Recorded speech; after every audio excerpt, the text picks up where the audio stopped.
তিন ধারা, জয়েনের জোয়া প্রতিরোধের তিন ধারা, লেস ইম্পর্টেন্ট আইনের প্রাধান্য আপনারা প্রথম দেখেই ফেলছে, দরকার নাই। এখান থেকে ইম্পর্টেন্ট দ্বিতীয় অধ্যায় থেকে ইম্পর্টেন্ট মনোযোগ দেন। অপরাধ, জোয়ার অপরাধ, এগুলো কিন্তু শাস্তির ধারা না, এগুলো হচ্ছে অপরাধ। আপনি এই করলে অপরাধ হবে, মনোযোগ দেন। সবাই একটু মনোযোগ দেন যে এই করলে অপরাধ হবে।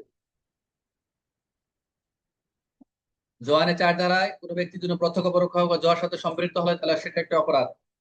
অনলাইনে জোয়া, যেটা বলছিলাম দূরবর্তী অপরাধ, দূরবর্তী যদি জোয়া খেলে, কোনো দূরবর্তী জোয়ার সাথে সম্পৃক্ত হলে সেটা হলো 5 ধারা। দূরবর্তী, এই দূরবর্তী জোয়া বা দূরবর্তী যদি খেলে সেটা হচ্ছে 5 ধারা। মনোযোগ দেন। এই দুই এবং এখান থেকে যে কিছু বাকি ছিল নাকি, না এগুলো তো হয়ে গেছে। ওয়াসিম, আচ্ছা একটু থাকেন, এগুলো তো মনে হয় হয়ে গেছে আপনাদের। মিরর সাইড স্পট ফিক্সিং গুলো হয়েছে। হ্যাঁ, তাহলে আমরা জোয়ার অপরাধ দেখলাম, পাঁচও দেখলাম। এখান থেকে আবার আমরা এই যে দুই, তিন, চার, পাঁচ থেকে এমসিকিউ তৈরি করছে, বায়োমেট্রিক জালিয়াতি, ভয় আছে, এগুলো আমরা ওখানে দেখে আসছি, এগুলো দেখে আসছি। আর আমরা দেখলাম, দেখে এখানে একটু একটু ই করে দিই, এগুলো মনে হয় শেষ করছে, ডাবল লাগতেছে মনে হচ্ছে। আচ্ছা, তাহলে আমরা এখন দেখি। পাঁচে দেখলাম জুয়া বা দূরবর্তী জুয়ার অপরাধ।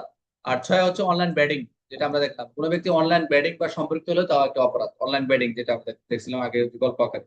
সাত, জোয়ার স্থান পরিচালনা, যিনি ওই যে যেটা বললাম, জোয়ার স্থান মালিক করে রক্ষণাবেক্ষণ যে থাকবে সেটা হচ্ছে অনুমতি প্রদান করুক আর যাই কিছু করে যদি ব্যবহার করতে দেয়, সেটা সাত দ্বারায় কি হবে, এটা একটা অপরাধ, সাত দ্বারায় অপরাধ হবে।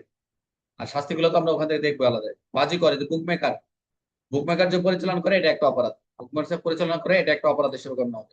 10, ম্যাচ ফিক্সিং স্পোর্ট ফিক্সিং একসাথে দিচ্ছে। 10, কোনো ব্যক্তি ম্যাচ ফিক্সিং করলে তো অপরাধ, আবার স্পোর্ট ফিক্সিং করলে এটা একটা অপরাধ হবে 10, যে আপনি ম্যাচ ফিক্সিং করেছেন, স্পোর্ট ফিক্সিং করেছেন, 10 ধরে অপরাধ। 11, জোয়ার বিজ্ঞাপন প্রচারণা, স্পন্সর, যেমন বিভ্রান্তির প্রচারণা, মিথ্যা লাভের প্রতিশ্রুতি, প্রলোভন বিজ্ঞাপন, স্পন্সরশিপ, রিফেলার ক্যাম্পেইন, এগুলো যদি, এটা একটা অপরাধ। 12, বিপিএন টিপিএন proxy, mirror site, hosting, dominion service, cloud infrastructure যদি কেউ ব্যবহার করে, এটাও একটা অপরাধ। জোয়া পরিচালনা করে, জোয়ার তথ্য গোপন করে, জোয়ার সহায়তা করে, নিষিদ্ধ জোয়ার প্ল্যাটফর্ম পুনরায় পরিচালনা করে, এটা একটা অপরাধ। তারপরে ভুয়া সিম 13, ভোর সিম, ভুয়া এম এফ এস অ্যাকাউন্ট যদি জালিয়াতির মাধ্যমে, এটা একটা অপরাধ।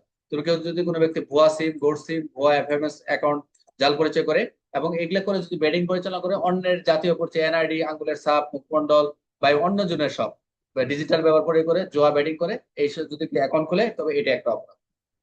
এখান থেকে আমরা এই 6 থেকে মোটামুটি 6, 6 বাজিকর সেগুলো হয়ে গেছে। সবাই মনে, এখান থেকে আমরা 6 থেকে 13 পর্যন্ত যে পড়লাম, আপনাদের এই 6 থেকে 13 পর্যন্ত আমার মোটামুটি আমাদের একটা এমসিকিউ দিচ্ছে এখানে প্রায় 20টার মতো। অনলাইন বেটিং কে কোন অপরাধ ঘোষণা করেছে? অনলাইন বেটিং কত? 6। অনলাইন বেটিং এর সম্পর্কে কি হবে? অবশ্যই অপরাধ হবে। জোয়ার স্থানকে পরিচালনা কোন ধারা হবে? জোয়ার স্থানকে যদি কেউ দেয়, অপরাধ কত? 7। আর নিম্নের কোনটি 7 ধারা অন্তর্ভুক্ত? জোয়ার স্থান ব্যবহার অনুমতি, এই সবগুলো এখানে।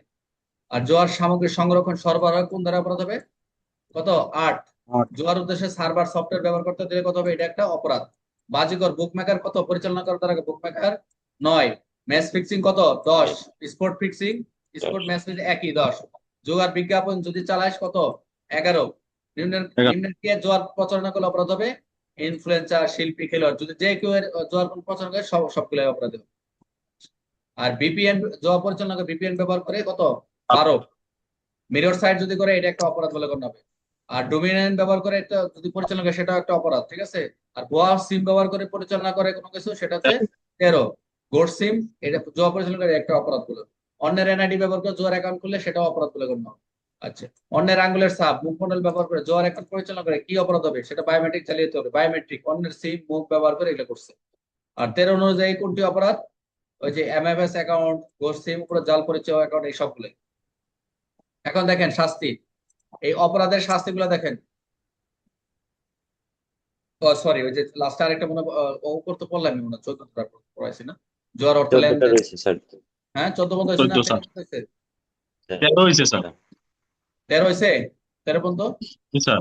আচ্ছা, জি স্যার।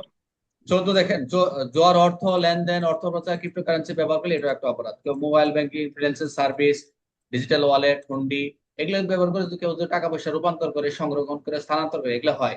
জোয়ার অর্থ লেনদেন করতেছে, এগুলো 14 ধারায় নেবে অন্য কিছু। তাহলে আমরা দেখলাম হচ্ছে, আমরা কত থেকে 4 থেকে 14 পর্যন্ত দেখলাম শুধু অপরাধ, মনে থাকবে? 4 থেকে 14 পর্যন্ত এই কাজটা করলে অপরাধ। বাট এখন আমরা চলে যাবো শাস্তির ধারায়। 4 থেকে 14 পর্যন্ত মনে রাখবেন যে আমাদের হচ্ছে শুধু অপরাধ বলে গণ্য হবে, এখানে কিন্তু শাস্তির কথা বলা হয় নাই।